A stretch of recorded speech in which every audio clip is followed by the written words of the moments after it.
भगवान की तत्काल प्राप्ति के लिए हमें केवल स्वीकारना है। पहले हमने ये स्वीकारा था कि मैं शरीर हूँ और ये संसार सच्चा है। अब बस ये मानना है कि शरीर संसार नष्ट होने वाला है और इसे जानने वाला मैं परमात्मा का चेतन अंश हूँ। जैसे सूर्य से सूर्य की किरणें अलग नहीं हो सकती, उसी प्रकार हम भी परमात्मा से अलग नहीं हो सकते।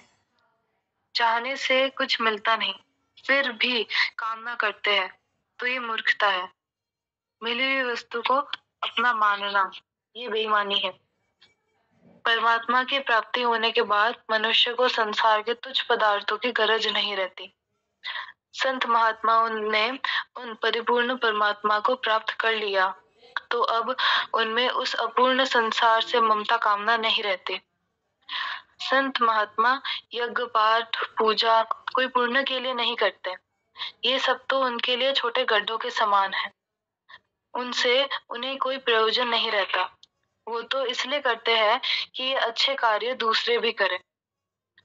जिसकी संसार में स्थिति होती है वो इन भोगों में फंसा रहता है। भोगों में ये शक्ति नहीं है कि वो आपको पकड़ ले। हम स्वयं ही उनमें आकर्षित होते हैं। तो इनसे दूर होने के लिए हमें उनसे असंग होना होगा कि मुझे संसार के भोग नहीं चाहिए। इस पे दृढ़ होना होगा। मनुष्य कर्म कर सकता है पर फल प्राप्ति उसके हाथ में नहीं है, वो तो परमात्मा संभालते हैं। नारायण नारायण नारायण नारायण नारायण नारायण। तो अब राम नारायण जी कहानी सुन लेते हैं।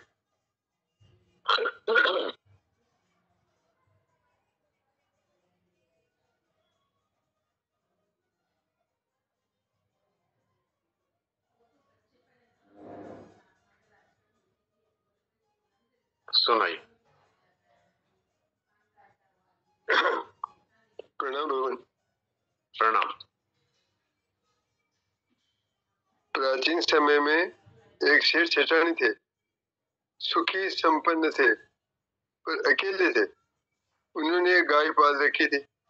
उसकी देखभाल करना, चारा खिलाना, पानी पिलाना, इन सब का दायित्व निर्वाह उनका रामू नाम का एक सेवक करता था। समय पर गाय की सभी सेवाएं होती और उसका दूध निकाला जाता। सुबह शाम दोनों समय उस गाय का दूध निकाल करके वह कर्मिष्ठ सेवक रामू अपने सेठ जी के घर दे जाता। एक बार सेठ जी को तीर्थ यात्रा करने की इच्छा हुई। सेठ सेठानी ने यात्रा पर चलने की तैयारी करी और चलते समय सेठ जी ने अपने सेवक रामू को समझाया कि भाया, हमारे पीछे से गाय का अच्छी तरह से ध्यान रखना, चारे का पूरा प्रबंध करना, दूध निकाल कर अपने घर ले जाना। हमें यात्रा से वापसी में 1 महीना लग सकता है। चिंता मत करना। खर्चे और अपनी मजदूरी मेहनताना के बतौर ये कुछ रुपए रख लो और पीछे से घर का ध्यान भी रखना। सेठ सेठानी तीर्थ यात्रा पर चले गए। सेठ जी के कहे अनुसार उनका वह सेवक रामू उनके घर और गाय की अच्छी तरह देखभाल करता और गाय का दूध निकाल कर अपने घर ले जाता, लेकिन दूध को अपने घर के आंगन में फैला देता और गली मोहल्ले के कुत्ते पिल्ले वहां आकर दूध को चाट चाट कर पीते। रामू की भोली भाली पत्नी ने अपने पति के दूध फैलाने पर उसी दिन उसे टोका। दूध को फैलाने से क्या फायदा? हमारे इन दोनों छोटे छोटे बच्चों को दूध पीने को मिल जावे, इससे अच्छी बात क्या हो सकती है? आपको सेठ जी कहकर गए हैं कि दूध घर ले जाना। रामू ने पूरा उत्तर नहीं दिया। नहीं नहीं, इन बच्चों को दूध पिलाकर बीच में कहता कहता बंद हो गया। पत्नी ने पति की अधूरी बात पूरी करी। आदत खराब नहीं करनी। पत्नी ने पति की अधूरी बात पूरी की, आदत खराब नहीं करनी। उसे अपने किया, अपना अपना प्रारब्ध है ऐसा समझ करके वो चुप रही। गृह शांति बनी रही। रामू का दूध निकाल कर सेठ जी के कहने से दूध को घर लाना और अपनी समझ से दूध को घर के आंगन में डाल देना, तो उसकी दैनिक क्रिया हो गई। गली मोहल्ले के कुत्ते उस दूध को चर कर जाते। लगभग 1 महीना बीत गया। सेठ सेठानी तीर्थ यात्रा से वापस आए। रामू ने गाय का दूध निकाला और सेठ जी के घर पर दूध रख दिया। रामू अपने घर आया। आज तो दूध नहीं था, आंगन में क्या फैला था? लेकिन गली मोहल्ले के कुत्ते पिल्ले रोजाना की तरह समय पर उसके घर के आंगन में इकट्ठे हुए। दूध न पाकर भों भों करके भौंकने लगे, रोने लगे। रामू की पत्नी ने भौंकने रोने का दारुण दृश्य देखा और पूछने की मुद्रा में पति के मुख की ओर देखने लगी। पति ने कहा, देवी तुमने इन्हें देख लिया? मैंने अपने बच्चों को दूध इसलिए नहीं पीने दिया, नहीं तो आज ये अपने बच्चे भी इसी तरह से रोते बिलखते। बात आज रामू की पत्नी के समझ में आई, यानी अपनी हक मेहनत का ही अपने को खाना पीना चाहिए, स्वाभिमान से जीना चाहिए और अपने सामर्थ्य और मर्यादा में रहना चाहिए। ये बात तो बड़ी मुश्किल से समझ में आई। मैं भी ये सोच रहा था कि दूध को क्यों फैला देता है। बहुत गहरा दर्शन है इसमें कि भाई वो कुछ दिन के लिए बच्चों को पिला रहे हैं तो फिर उनकी आदत खराब हो जाएगी, तो फिर कहाँ से लाएंगे। बहुत ही विशेष बात।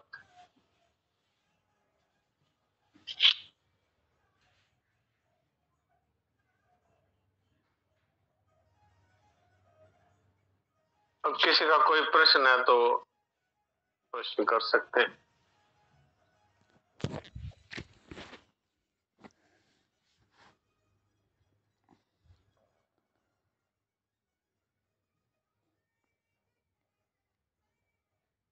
अब देवकी जी से बात करते हैं, फिर प्रश्न नहीं है तो। हाँ देवकी जी। नारायण नारायण नारायण। आपका स्वास्थ्य कैसा है अब? ठीक है। अभी भी है क्या चिकनगुनिया का कुछ असर? असर तो है अभी। क्या असर होता है? असर अभी तक प्राय क्या है कि वो दर्द है ना, अभी तो गया नहीं है। अच्छा, रुपए में कितने आना है? रुपये में 10 आना ठीक है। अच्छा 10 आना ठीक। तो अभी क्या ले रहे हैं? अब क्या है कि वो पतंजलि की एक पीड़ा नील करके एक है। हाँ पीड़ा नील है। वो वैद्य जी ने कहा कि ये 20 गोलियां ले लो, उसके बाद में लेने की आवश्यकता नहीं है। तो काफी महंगी गोली है वो। हाँ महंगी है, शायद कुछ 15-20 रुपए की एक गोली होगी। हाँ 20 रुपए की एक गोली है। उसको लेने से कुछ आराम महसूस होता है क्या?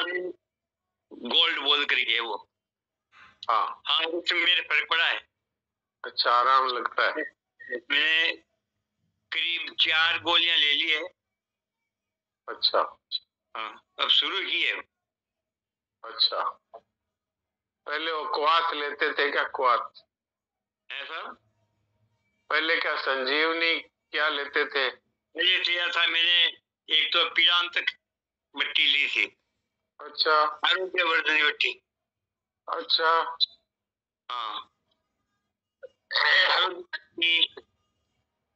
चंद्र प्रभा मिट्टी। अच्छा हाँ तो अब आपको पीड़ानिल गोल्ड ले रहे हैं सुबह शाम एक एक गोली? हाँ ठीक है। ये आपने बहुत बढ़िया किया कि अंग्रेजी दवाइयां नहीं खाई। हाँ अंग्रेजी मेडिसिन में वो ऐसी है कि भाई 2-4 महीने तक दर्द की गोली खाते रहो, उससे किडनी गुर्दे में नुकसान होता है। तो इसलिए मेरी भी यही राय रहती है कि भाई चिकनगुनिया है तो आयुर्वेदिक दवा लेनी चाहिए। वैसे क्या चिकनगुनिया का बाबा रामदेव ने वो बतलाया था कि एक तो ये नीम गिलोय बट्टी है ना, दो दो सुबह दो शाम को। अच्छा। और लगता है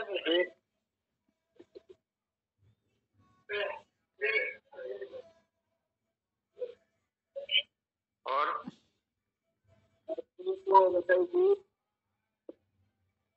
नीम गिलोय बट्टी 2 सुबह 2 शाम। और आपकी आवाज बंद हो गई, क्या कारण?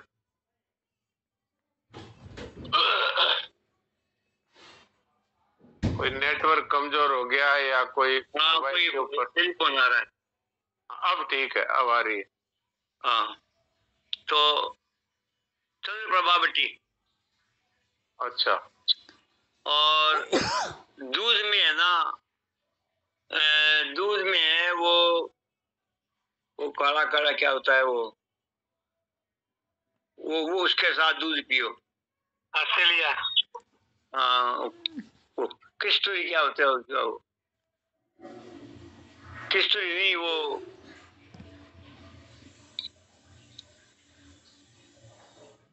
पहाड़ का वो पसीना होता है ना। अच्छा, शिलाजीत। शिलाजीत।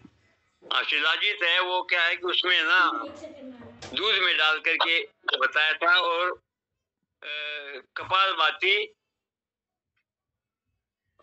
करने के लिए बताया उन्होंने। ये सभी चीज अच्छी है। हाँ, इसमें क्या है कि इसमें कोई समस्या नहीं है। हाँ, समस्या नहीं। हाँ, ज्यादा दर्द की गोलियां खाने वालों ज्यादा दर्द की गोलियां खाने वालों के गुर्दे खराब हो जाते हैं, तो बाद में पूरी जिंदगी डायलिसिस कराते रहते हैं। इसलिए दर्द की गोली। हाँ, मैंने उनसे वो मतलब अच्छा सत्संगी था। ठीक 4 बजे है वो विष्णु सहस्त्र नाम का पाठ करता था। और वो क्या हुआ, उससे पीड़ा हुई तो उसने ये कैप्सूल देने शुरू कर दिए। हाँ, तो मैंने उसे कहा मत करो, डॉक्टर ने भी कहा ये ठीक नहीं है, लेकिन वो मरना नहीं, बहुत समय से पहले गुजर गया। हाँ, तो इसलिए सभी से ये कहना है कि दर्द के लिए कोई 2-5 दिन खा ले तो कोई बात नहीं है, लेकिन लगातार दर्द की गोलियां अंग्रेजी खाना है, ये गुर्दों को खराब कर देता है, किडनी की बीमारी हो जाती है। इसलिए अगर लेना ही पड़े तो आयुर्वेदिक दर्द की दवाइयां ली जाए तो ज्यादा अच्छा है। जैसे गोडों का दर्द है, कमर का दर्द है, तो महायोगराज गुग्गुल है। हाँ, इसमें है, पीड़ांत में भी है। हाँ, तो 2-2 गोली सुबह शाम शुरू कर दें भोजन के बाद, और फिर दर्द कम हो जाए तो 1-1 गोली कर दो। ये पीड़ा नहीं लेना, ये तो एक गोली बताई है। हाँ, ये देखिए बात क्या है मैं बताऊं कि लोगों को आयुर्वेद पर विश्वास नहीं, इसलिए रामदेव जी ने ये किया कि गोलियों का नाम बदल दिया, पीड़ा नील कर दी। पीड़ा नील का मतलब है कि दर्द नील हो जाएगा, अर्थात कम हो जाएगा। ऐसे बीपी की गोली बीपी ग्रिट निकाल दी। वो पहले ठीक थी, वो मुक्तावटी लेटे थे, वो ठीक थी, दाम भी कम थे। अब ये इस तरह से नाम बदल करके दाम भी बढ़ा दिए। और प्रोस्टेट की गोली है, और प्रोस्टाग्रिट नाम से निकाल दी। तो वैसे गोक्षुराज गुग्गुल लेते थे और चंद्रप्रभा बट्टी लेते थे, तो काम करता था प्रोस्टेट में, लेकिन वो नाम बदलने से दाम बढ़ा दिए, दाम ज्यादा हो गए, और लोगों को भी विश्वास के नाम के कारण लोगों को, हाँ जी, इसमें आकर्षण भी ज्यादा हो गया। हाँ, आकर्षण ज्यादा इसलिए हो गया कि प्रोस्टेट का नाम आ गया ना, प्रोस्टाग्रिड। प्रोस्टाग्रेट कर दिया, तो अब वो क्या, अब ये बढ़िया है। फ्यूग्रिट, हाँ फ्यूग्रिट है वो, 4 गोली ले लो, बुखार आएगी नहीं वापस। तो फीवर का नाम से फ्यूग्रिट कर दिया। अब वो इस तरह से लोगों का विश्वास बना रहे और नाम देख करके लोग कह नहीं ये ले लो प्रोस्टेट के लिए बढ़िया है, बुखार के लिए बढ़िया। की भी फार्मेसी कोई चलती थी, अभी भी चल रही है मेरे हिसाब से। हाँ गीता प्रेस का तो चल ही रहा है, आयुर्वेदिक औषधालय तो चल ही रहा है। गीता प्रेस की खरीदारी बच्ची इतनी बढ़िया है। हाँ गीता भवन, गीता भवन में भी औषधालय चल ही रहा है। हाँ तो आयुर्वेदिक दवाइयां है, जहां तक होए वही लेनी चाहिए। तो वो अगर फायदा तो करती है, लेकिन फायदा ना भी करे तो नुकसान कम से कम नहीं करती है। और तो ये मेरा ये एक अनुभव भी है और सुझाव भी है। यद्यपि हम तो मूर्खता के कारण से पहले ही एलोपैथी पढ़ाई में लग गए, तो कोई बताने वाला भी नहीं था। और हमारे तो माताजी पिताजी तो एक प्रकार से अनपढ़ ही थे, थोड़ा बहुत कोई अक्षर ज्ञान था, और बाकी कोई हमको कोई सलाह देने वाला, कोई मार्गदर्शन करने वाला ऐसा था नहीं। तो अपनी अल्प बुद्धि से जो कुछ समझ में आया वो किया। अब समझ में आ रहा है कि एलोपैथी जो है वो सर्जरी के लिए ठीक है। मान लीजिए किसी का अब कोई ऐसी चीज हो गई, हड्डी टूट गई, तो भाई उसको जोड़ दिया, या किसी के गांठ हो गई तो उसको निकाल दिया, तो इस हिसाब से ठीक है। और इमरजेंसी ट्रीटमेंट के लिए ठीक है। जैसे किसी का बहुत जोर से पित्त की थैली का दर्द हो गया, तो भयंकर दर्द होता है, उस टाइम में एलोपैथी है वो तुरंत एक बार आराम दे देती है, तो उसके लिए ये एलोपैथी ठीक है, यानी अंग्रेजी। और बाकी सदा के लिए लंबा इलाज लेना हो तो आयुर्वेद बढ़िया है। और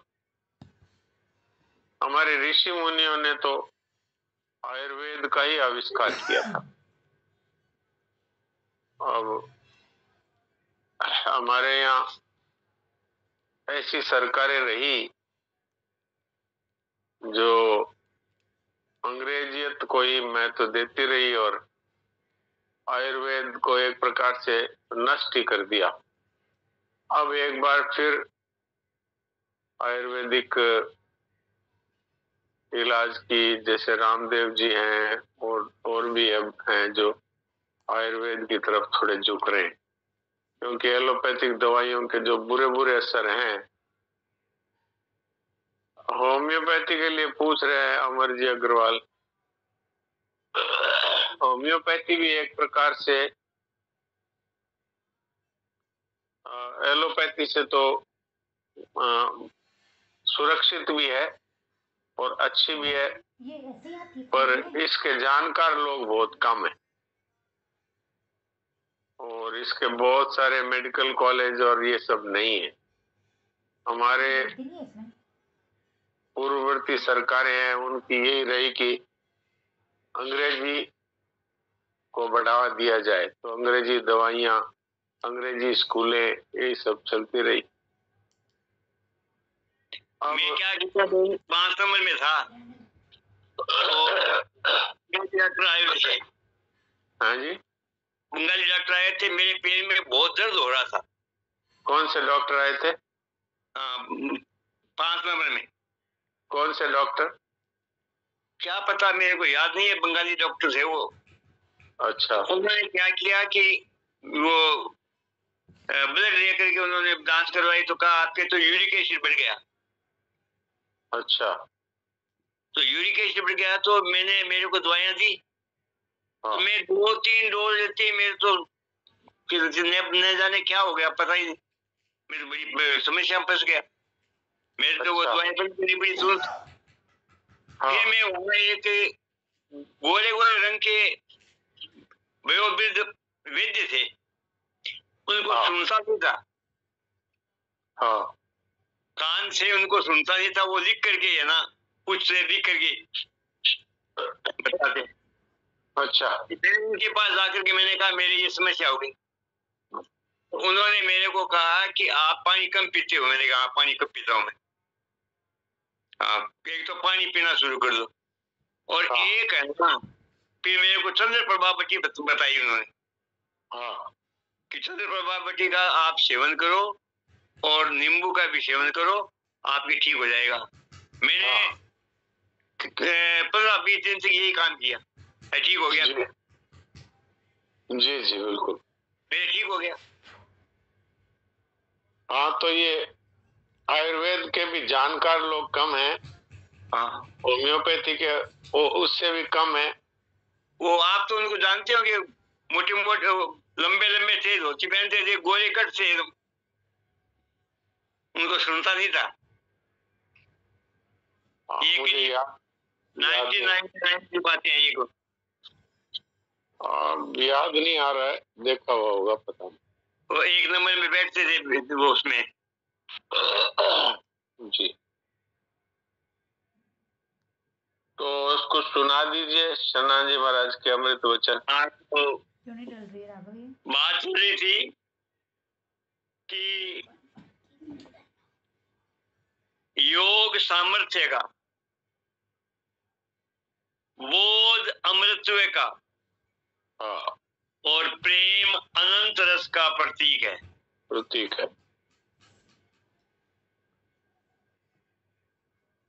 तो अब क्या हो गया कि ये बातें, ये 2-3 दिन हो गए ना, तो ये को देखना जरूरी हो गया। अभी सामर्थ्य का, बोध अमृतत्व का और प्रेम अनंत रस का प्रतीक है। सामर्थ्य का इस पर बात हुई थी, बोध अमृतत्व का इस पर बात हुई थी, लेकिन प्रेम अनंत रस का प्रतीक है इस पर नहीं हुई। जी जी तो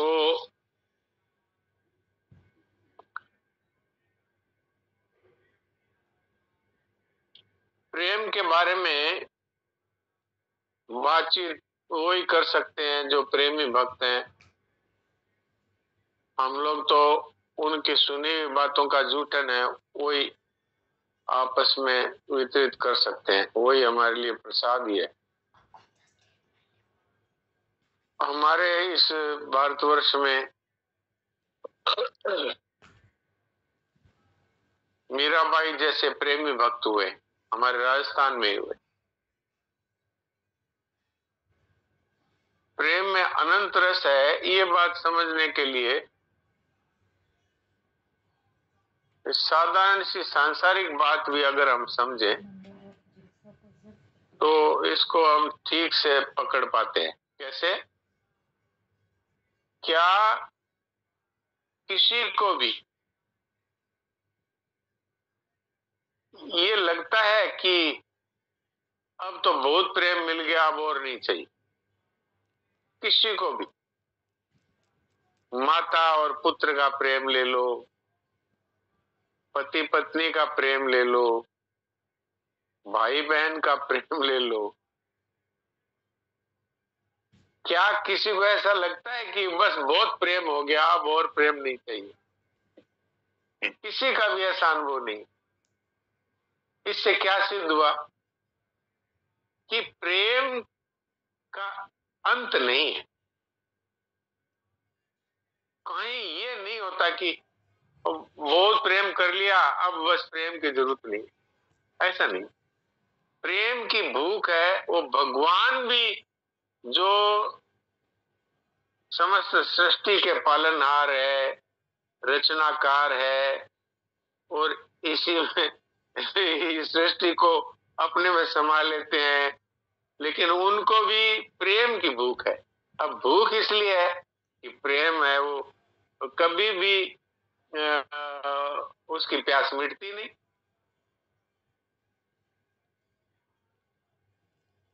ये है प्रेम की अनंतता। शरणानंद जी महाराज ने बहुत ही,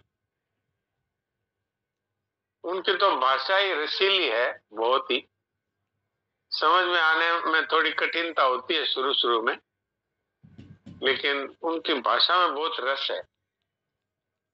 उन्होंने इसको इस तरह से वर्णन किया कि प्रेम एक ऐसा रस है कि पेट भरता नहीं, प्यास बुझती नहीं और रस कभी समाप्त होता नहीं। अब बताइए, रस तो लगातार मिल रहा है लेकिन प्यास मिटती नहीं, पेट भरता नहीं। ये रस है, इसका नाम है अनंत रस। और भगवान है वो अनंत रस के प्रतीक हैं। और यूं कह दें तो भी कोई अतिशयोक्ति नहीं है कि भगवान है वो स्वयं प्रेमावतारी है, वो प्रेम से ही बने।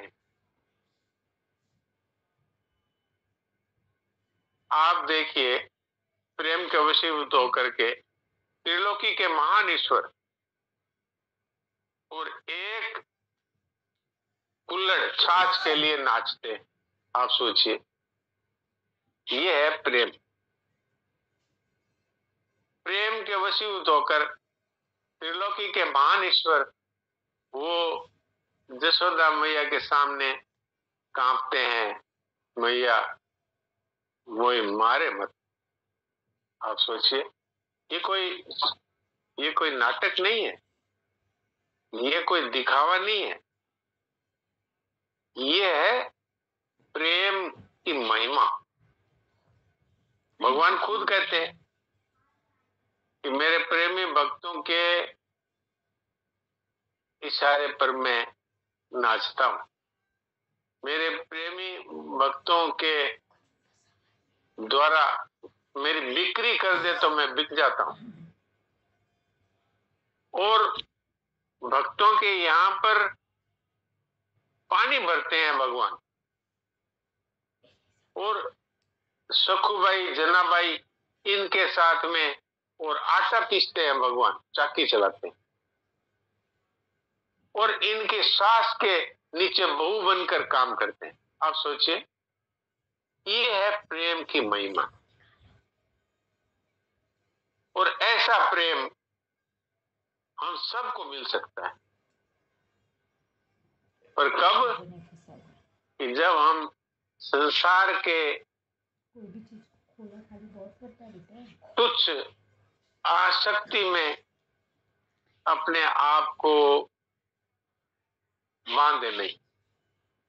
संसार में तो देखिए, कोई बुरा नहीं मानना, संसार में तो प्रेम नहीं है।